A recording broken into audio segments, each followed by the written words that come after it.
Hello friends, दूसरी पुस्तक जो क्लास 12th की है और उसका अंतिम अध्याय शासक और इतिवृत्त, उस पर क्या महत्वपूर्ण प्रश्न हो सकते हैं आपकी बोर्ड परीक्षा के लिए, उनको लेकर के आज हम चर्चा करेंगे। और वो क्वेश्चन है इस तरह से कुछ, इनका आप स्क्रीनशॉट भी ले सकते हैं।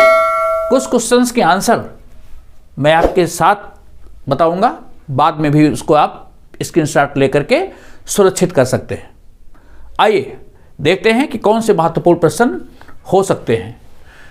जैसे अगर पुस्तकें पूछ ली जाएं कि कौन सी पुस्तकें हैं और किसने लिखी हैं, इस पर एक क्वेश्चन बहुत ही महत्वपूर्ण बनता है। अगर क्वेश्चन पूछ लिया जाए बाबरनामा, बाबरनामा के लेखक हैं अबुल फजल। यहाँ कंफ्यूज मत होइएगा, बाबरनामा बाबर की आत्मकथा का फारसी भाषा में जो अनुवाद है उसको कहते हैं। तो फारसी भाषा में अनुवाद किसने किया था? अबुल फजल ने। ये है फारसी भाषा में। बाबर की जो आत्मकथा है तुजुक बाबरी, ये तुर्की भाषा में है। ओके, ये ध्यान रहे। हुमायूंनामा गुलबदन बेगम ने लिखा है अकबर के कहने पर, और इससे संबंधित क्वेश्चन भी पूछा जाता है कि गुलबदन बेगम की इस पुस्तक की विशेषता क्या है। इसमें हरम का इतिहास है। अकबर की बुआ और चाची दोनों थी, तो गुलबदन बेगम ने जो पुस्तक लिखी हुमायूंनामा, उसमें हरम के बारे में हमें जानकारी मिलती है। अकबरनामा ये अकबर के समय लिखी गई, उसके मित्र अबुल फजल ने लिखी। अगर इस पर पूछा जाए क्वेश्चन कि कितने वर्षों में लिखी गई, तो 13 वर्षों में। फारसी भाषा में लिखी गई है और इसमें 5 बार संशोधन हुए हैं। 5 बार संशोधन होने के बाद इसको पूर्णता दी गई है। आईने अकबरी अकबरनामा का ही एक हिस्सा है। ओके, तो इस तरह से आईने अकबरी अकबरनामा का ही एक भाग है। इसको भी ध्यान रखिए, अगर कोई क्वेश्चन पूछे आईने अकबरी किसने लिखी, तो सेम उत्तर अबुल फजल। बादशाहनामा ये पुस्तक किसने लिखी है? अगर इसको शाहजहांनामा कहा जाए, शाहजहांनामा, तो एक ही पुस्तक है, चाहे उसे शाहजहांनामा कहा जाए चाहे बादशाहनामा कहा जाए। ये शाहजहां के समय का इतिहास है। अब्दुल हामिद लाहौरी ने लिखी है और इसमें 3 जिल्द हैं। 10-10 वर्षों का इतिहास है तीनों जिल्दों में। अब्दुल हामिद लाहौरी इसके लेखक थे। तुजुक जहांगीरी ये पुस्तक जहांगीर ने लिखी है। रज्मनामा, रज्मनामा मतलब युद्धों का इतिहास, युद्ध की पुस्तक। तो महाभारत जो संस्कृत विषय का संसार का सबसे बड़ा महाकाव्य है। रज्मनामा का अनुवाद अकबर के समय फैजी ने किया। ये महाभारत का फारसी भाषा में अनुवाद है। ओके, नेक्स्ट, रामायण का फारसी भाषा में अनुवाद अकबर ने कराया। इसको किसने किया? अब्दुल कादिर बदायूनी। अब्दुल कादिर बदायूनी ने रामायण का अनुवाद किया। औरंगजेब को किताब लिखने से थोड़ा परहेज था और वो ज़्यादा रुचि इसमें नहीं लेता था, लेकिन अकबर के बाद जो शासक हुए सबने अपना इतिहास लिखा था। तो अकबर के बाद जहांगीर ने लिखा, शाहजहां ने लिखवाया, जहांगीर ने स्वयं अपनी पुस्तक लिखी तुजुक जहांगीरी, शाहजहां ने लिखवाया। तो औरंगजेब के समय का भी इतिहास लिखा गया। मोहम्मद काजिम नानौतवी ने लिखा इसे, और पुस्तक है आलमगीर नामा। ओके, आईने अकबरी जो अबुल फजल द्वारा लिखी गई है, उसको अंग्रेजी में ट्रांसलेशन करने का काम किसने किया? हेनरी बिब्रिज। वो इंग्लिश ट्रांसलेशन हेनरी बिब्रिज ने किया। मुंतखब उत तवारीख ये पुस्तक है, इसके लेखक हैं अब्दुल कादिर बदायूनी। ये अकबर के समय का बहुत प्रसिद्ध इतिहासकार है, लेकिन अकबर का विरोधी भी था। ओके, फिर भी अकबर के समय इसने रामायण का पर्शियन ट्रांसलेशन किया। अकबर के समय के बारे में इतिहास जानने के लिए इसकी ये पुस्तक मुंतखब तवारीख भी एक संदर्भ पुस्तक है। मुगल काल में जहाँ किताबें तैयार होती थी उसको कहा जाता था किताब खाना, और जहाँ किताबें अनुवाद की जाती थी उसे कहते थे मकतबनामा। मकतबनामा जहाँ अनुवाद होता था। किताबें हाथ से लिखी जाती थी, सरकंडे की कलम से लिखी जाती थी, स्याही से लिखी जाती थी, और हाथ से कागज बनाया जाता था। तो हाथ से जो लिखी गई पुस्तकें थी उसको कहते थे पांडुलिपि। ये पांडुलिपि हाथ से लिखी जाने वाली जो पुस्तकें होती थी उसको कहा जाता था। कागज हाथ से बनता था, मोटा कागज होता था उस समय। कागज को बना करके उसको चमकाने का काम करने वाले कोफ्तगर कहलाते थे। कोफ्तगर कौन होते थे?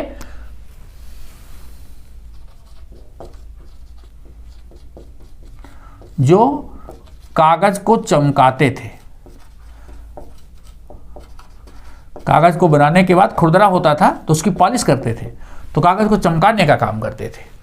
लिखने वाले जो खुशखत नवीस होते थे वो लिखते थे, और चित्रकार कागज के हाशिए पर चित्र बनाते थे, और जिल्द साज पुस्तक को जिल्द के लगा करके उसको पुस्तक का रूप देते थे। तो कई लोगों की मेहनत से पुस्तक तैयार होती थी। जिल्द साज जिल्द लगाता था, कोफ्तगर कागज को चमकाता था, खुशखत नवीस लिखता था, तो इस तरह से पुस्तक तैयार होती थी। आइए देखते हैं कुछ और भी महत्वपूर्ण प्रश्न। एशियाटिक सोसाइटी ये एक संस्था थी जो एशिया और भारत की जो साहित्यिक पुस्तकें हैं, ऐतिहासिक पुस्तकें हैं, इनकी खोज करना और इनका अनुवाद करना। तो ये संस्था कब स्थापित हुई? 1784। विलियम जोन्स 1784 में इसकी स्थापना बंगाल में हुई। एशियाटिक सोसाइटी ऑफ बंगाल, इसकी स्थापना 1784, विलियम जोन्स। इसको ध्यान रखिएगा, कुछ महत्वपूर्ण प्रश्न है। चांदनी चौक जब शाहजहां ने अपनी राजधानी शाहजहानाबाद, जिसको दिल्ली कहते हैं, शाहजहानाबाद में बसाई, आगरा से राजधानी ट्रांसफ़र हुई शाहजहानाबाद, तो किले के सामने जो दिल्ली का लाल किला है उसके सामने एक बाजार की रूपरेखा, उसको बनाने का काम किसने किया? उसकी डिजाइनिंग जहानारा बेगम ने किया, जो शाहजहां की पुत्री थी। इसने चांदनी चौक की रूपरेखा बनाई। औरंगजेब के समय में इसको first lady of the empire, साम्राज्य की प्रथम महिला का दर्जा प्राप्त था। ओके, इबादत खाना ये इमारत है, कहाँ है? फतेहपुर सीकरी में। अकबर ने शाम को सायंकाल अकबर यहाँ विभिन्न धर्मों के विद्वानों के साथ बैठता था और उनके साथ धार्मिक चर्चा करता था। तो इबादत खाना का मतलब ऐसा नहीं कि कोई मंदिर या मस्जिद थी, एक हॉल था जहां अकबर विभिन्न धर्मों के विद्वानों के साथ उनके धर्मों के बारे में जिज्ञासा जो उसकी होती थी उसके क्वेश्चन पूछता था और अपनी जिज्ञासा को शांत करता था। तो इबादत खाना वो इमारत थी जो फतेहपुर सीकरी में बनाई गई। अकबर ने यहाँ विभिन्न धर्मों के विद्वानों को धार्मिक चर्चा के लिए बुलाया। जैसे अगर क्वेश्चन पूछ लिया जाए कि अकबर के दरबार में आने वाले जो ईसाई हैं या जेसुइट प्रचारक कौन थे? दो प्रचारक आए थे, फादर मानसरेट और अकाबीवा। फादर मानसरेट और अकाबीवा, ये दो लोग पुर्तगालियों ने गोवा से इनको भेजा था और अकबर के दरबार में रह करके इन्होंने अकबर को ईसाई धर्म में परिवर्तन करने के लिए प्रेरित भी किया था, लेकिन अकबर ईसाई बना नहीं। ओके, जैन धर्म के कौन से प्रचारकों को अकबर ने बुलाया? हीर विजय सूरी, हीर विजय सूरी और जिन विजय सूरी। इन 2 जैन विद्वानों को अकबर ने धार्मिक चर्चा के लिए बुलाया।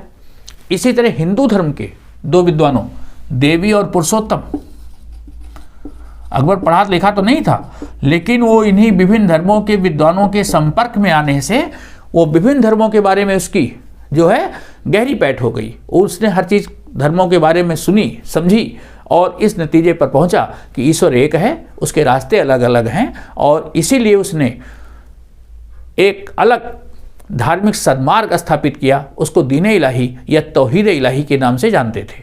और अगर क्वेश्चन पूछ लिया जाए कि अकबर की धार्मिक नीति क्या थी, तो एक वर्ड में सुलह कुल। सुलह एक कुल। सुलह कुल का अर्थ है कि विभिन्न धर्मों के बीच शांति। अकबर ने सुलह कुल की धार्मिक नीति का पालन किया। ओके, कौन सा नवीन सद्मार्ग स्थापित किया था? तौहीद ए इलाही या दीन इलाही।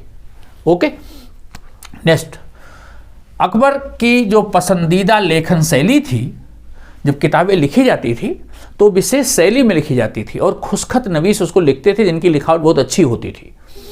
तो अकबर की जो पसंदीदा लेखन शैली थी वो नस्तलिक, ये सरकंडे की कलम से लिखी जाती थी, नोकदार कलम से, और उसमें पारसी के अक्षरों को बहुत अच्छे तरीके से लिखा जाता था।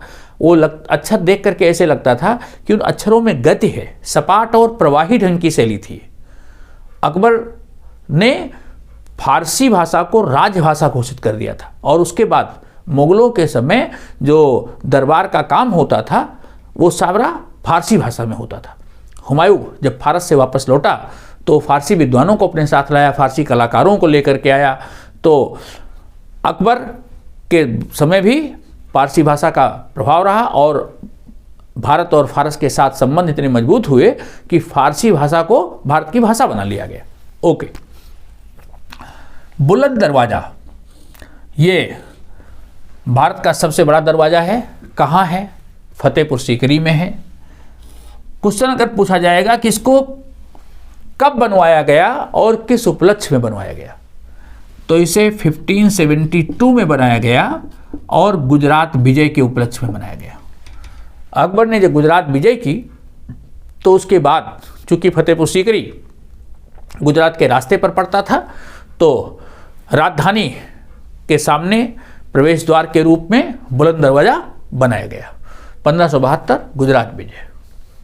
शब-ए बारात ये एक त्यौहार था जो इस्लामी कैलेंडर के 8वें महीने, इस्लामी कैलेंडर के अनुसार जो 8वां महीना है उसमें पूर्ण चंद्र की रात, इस्लामी कैलेंडर चंद्र पंचांग के अनुसार चलता है, तो पूर्ण चंद्र की रात, पूर्णमासी की रात को ये पर्व मनाया जाता है। और ऐसी मान्यता है कि इस दिन ईश्वर खुदा जो इस्लाम धर्म के लोग हैं उनके लिए नए वर्ष के लिए उनके भाग्य को लिखते हैं।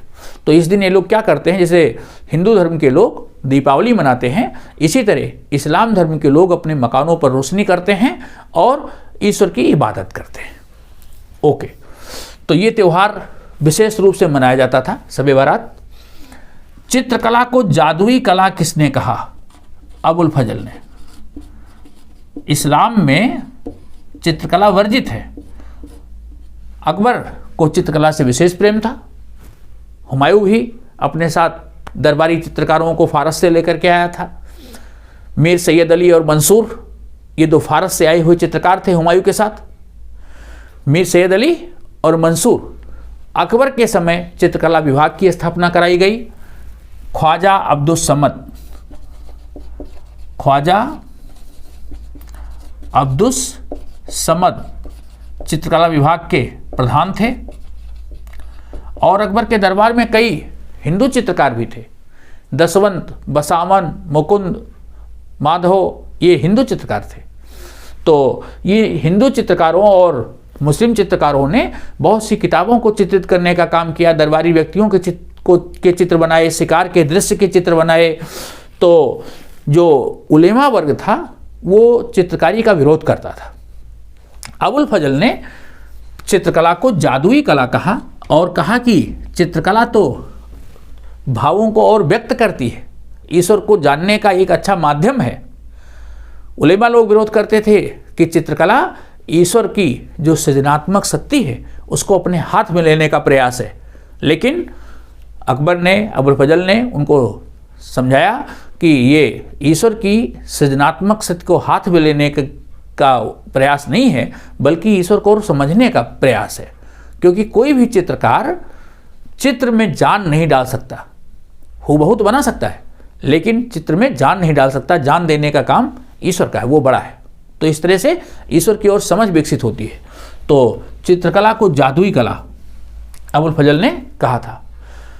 एक इसी संबंधित क्वेश्चन है, जब आप मुगल चित्रों को देखोगे तो जो बादशाह हैं उनके चित्र के चारों ओर एक प्रभामंडल, उनके चेहरे के चारों ओर एक प्रभामंडल दिखाई पड़ता है। प्रकाश की किरणें निकलती हुई दिखाई पड़ती हैं। जैसे बहुत से आपने चित्रों में ईश्वर के सर के चारों ओर देखा हो। तो ये प्रभामंडल का जो प्रतीक है, इसको चित्रित करने की जो प्रतीक है, ये भारतीय चित्रकारों ने कहाँ से लिया? ये क्वेश्चन पूछा जा सकता है कि प्रभामंडल, जो भारतीय चित्रकला में प्रभामंडल बनाया गया, ये कहाँ से लिया गया? यूरोपीय चित्रकारों ने वर्जिन मेरी और ईसा के चित्र में ऐसे औरा या प्रभामंडल को बनाया था। तो भारतीय चित्रकारों ने मुगल काल में जब चित्र बनाए तो बादशाहों के चेहरे के चारों ओर ऐसे प्रभामंडलों का निर्माण किया। और ये प्रभामंडल कहाँ से लिया गया था? यूरोपीय चित्रकारों से। यूरोपीय चित्रकारों की जो शैली थी प्रभामंडल बनाने की, वहां से इन्होंने उसको कॉपी किया। ध्यान में रहे। यस, लाहौर मुगलों के समय पहले राजधानी आगरा थी, बाद में कुछ दिनों के लिए लाहौर भी रही, बाद में उसके बाद दिल्ली बनी। तो लाहौर कब राजधानी रही? लाहौर 13 वर्ष तक राजधानी रही।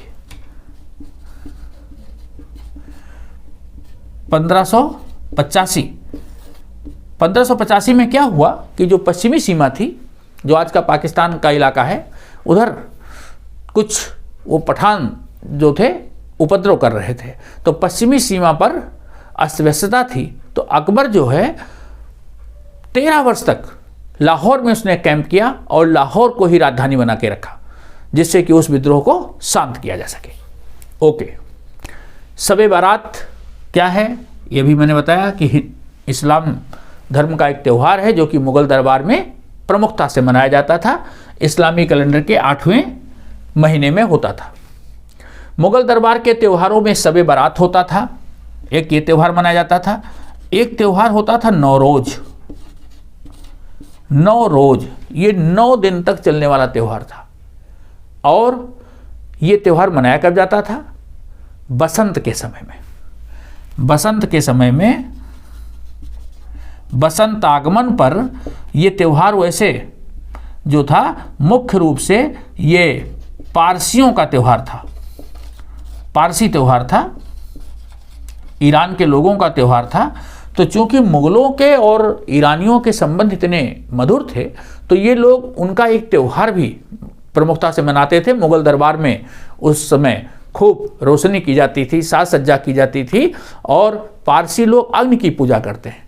तो अकबर के दरबार में भी अग्नि जला करके रखी जाती थी। तो पारसियों का त्यौहार नौरोज मनाया जाता था, शब बारात मनाया जाता था, और जो शासक होता था उसका जन्मदिन ये मुगल दरबार के प्रमुख त्यौहार में होता था, शासक का जन्मदिन। और जन्मदिन सूर्यवर्ष और चंद्रवर्ष दोनों के अनुसार, जो सोलर पंचांग है और ल्यूनर कैलेंडर है, ल्यूनर कैलेंडर और सोलर कैलेंडर दोनों के अनुसार शासक का जन्मदिन मनाया जाता था। उस दिन तुलादान की व्यवस्था करते थे लोग, तुलादान करते थे। शासक को सोने चांदी के सिक्कों से तौला जाता था और उसके बाद वो सिक्के गरीबों में बांटे जाते थे। तो तुलादान की भी परंपरा थी। अकबर ने इसी प्रकार की एक और परंपरा चालू की थी, झरोखा दर्शन की। वो प्रातःकाल किले पर एक खिड़की होती थी, वहाँ बैठता था और आसपास के लोग उसके दर्शन करने आते थे, क्योंकि ऐसा मानना था कि ईश्वर का सबसे निकटस्थ होता है शासक और उसके अंदर ईश्वर की शक्तियाँ होती हैं, तो उसका दर्शन प्रातःकाल शुभ माना जाता था। तो झरोखा दर्शन की परंपरा अकबर ने चालू की थी। ओके, सिजदा। मुगल दरबार में जो शासक होता था उसको अभिवादन करने के कई तरीके थे। उसमें सिजदा, कोर्निश, चार तस्लीम,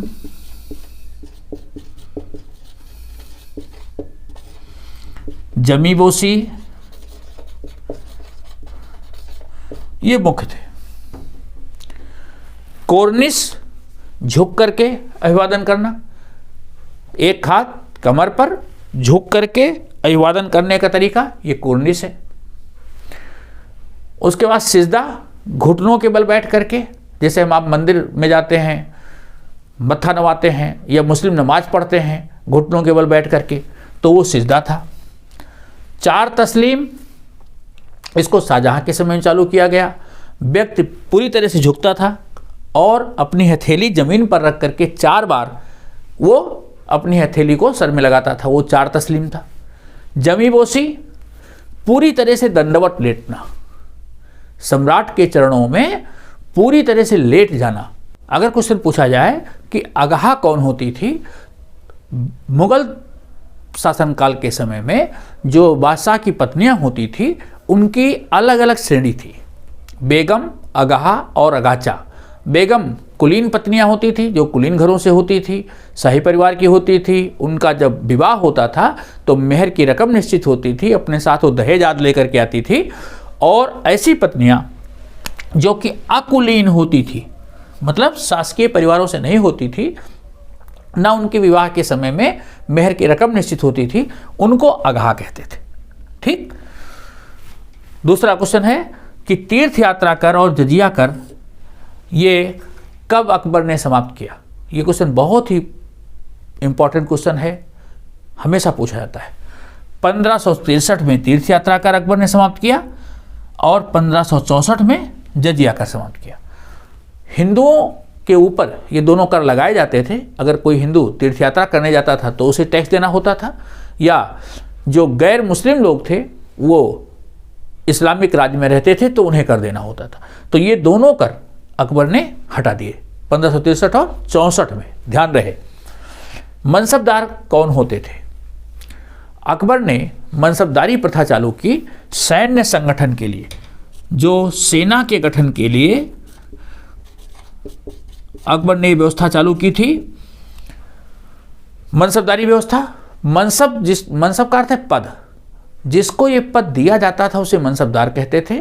और मनसब चूंकि सेना के गठन के लिए बनाई गई थी, इसलिए मनसबदार को सेना रखनी पड़ती थी, उसको सेना रखनी होती थी और इसके बदले उसको उसके वेतन के बराबर भू राजस्व दिया जाता था, जितनी उसकी तनख्वाह होती थी, जिससे कि अपने सैनिकों का खर्च निकाल सके, अस्त्र शस्त्र रख सके, इसके लिए उसकी व्यवस्था होती थी। उसको 2 शब्दों से व्यक्त किया जाता था, जात और सवार। जात मनसबदार का व्यक्तिगत पद होता था, उसके अनुसार उसको वेतन मिलता था। सवार के अनुसार उसको घोड़े रखने पड़ते थे। ओके। मनसबदार को 10 से लेकर के 10,000 तक 33 कैटेगरीज थी, उसमें बांटा गया था। 33 श्रेणियों में विभाजित किया गया था। जो व्यक्ति जितनी संख्या का मनसबदार होता था उससे उसका रैंक का पता लगता था। कोई 10 का मनसबदार था, कोई 100 का, कोई 1000 का, कोई 5000 का। 5000 से ऊपर के मनसब मुगल राजकुमारों को ही दिए जाते थे अकबर के समय में। बाद में रैंक बढ़ गई। ओके। मीर बख्शी कौन था? मीर बख्शी मुगल शासनकाल में जो सेनापति होता था,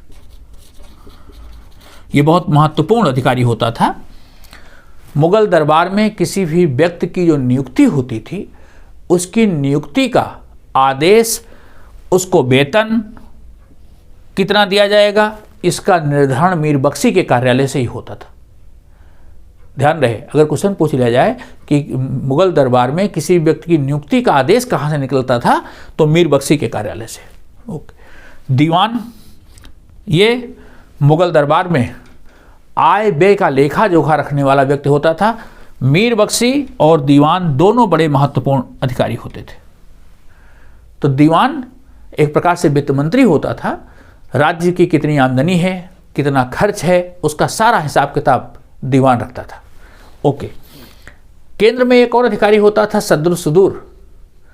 सद्र सुदूर इनाम विभाग, न्याय मंत्रियों, न्याय के लिए काजियों की नियुक्ति करना, धार्मिक मामलों के लिए वो 2-3 डिपार्टमेंट का अकेला अधिकारी होता था, सद्र सुदूर। ओके। एक अधिकारी होता था स्थानीय प्रशासन के लिए कानूनगो। कानूनगो किसे कहते थे? आज भी कानूनगो का पद होता है जो तहसील में भू राजस्व आलेख, जो जमीन के रिकॉर्ड्स रखता था, उसको कानूनगो कहते थे। इस व्यक्ति के पास वो सारा रिकॉर्ड होता था कि कौन सी जमीन किसके अधिकार में है। भूमि का समस्त लेखा जोखा कानूनगो के पास होता था। और इसकी मदद करने के लिए स्थानीय और भी अधिकारी होते थे। चौधरी होता था, खुद या मुकद्दम होता था। ये पैतृक रूप से अधिकारी होते थे और ये लोग स्थानीय भूमि का प्रबंध करते थे। तो ये कुछ बहुत ही महत्वपूर्ण प्रश्न इतिहास और इतिवृत्त के ऊपर थे और इन प्रश्नों में से ही आपके सारे बोर्ड या अन्य परीक्षाओं में जो आपके कॉम्पिटिटिव एग्जाम होंगे उसमें भी ये महत्वपूर्ण प्रश्न है।